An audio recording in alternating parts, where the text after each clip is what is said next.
Isang mapagpalang araw po sa inyong lahat. Celebrity Chika Time po muna tayo at may inihanda po kong chika para sa inyo. Tara po't magchika na po tayo.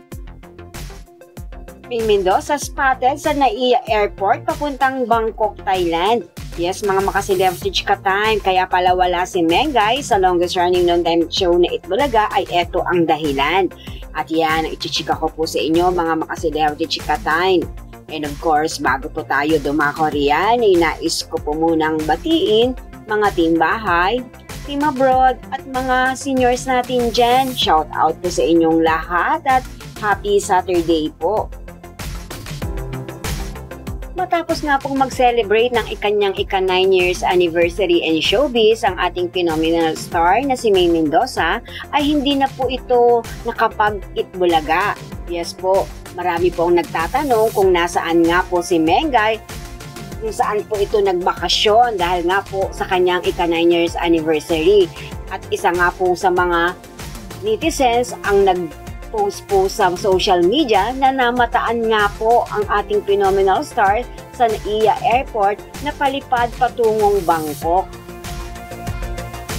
Well, alam naman po natin na ginagawang kapitbahay lamang ni Mengay ang ibang bansa na tuwing magkakaroon siya ng oras o panahon para makapagbakasyon ay lumilipad po ito patungong ibang bansa para mag-relax at magbakasyon. Naayon nga po sa usap-usapan sa social media ng mga followers, supporters ni May, abay, worth it din naman nga po raw na magpahinga at mag-relax si Mengay dahil abay, umabot po ito ng 9 na taon sa showbiz industry. At ayon naman nga po sa iba, hindi na raw po kailangang magtrabaho pa itong si Mengay dahil maaari na po ito magbuhay reyna sa dami na nga po ng kanyang mga business na naitayo. Kung kaya't kahit magpalit-parito di umano ito sa ibang bansa, ay kayang-kaya at caring-carry ng phenomenal star.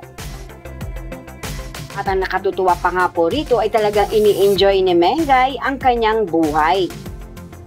Yan po ang aking chika updates for today. Salamat po sa inyong panonood. Huwag po kalimutang mag-subscribe. Pwede po mag-comment sa ibaba. Basta't wag lamang po harsh o nakakasakit sa isa't isa. Salamat po muli. Spread love, not hate.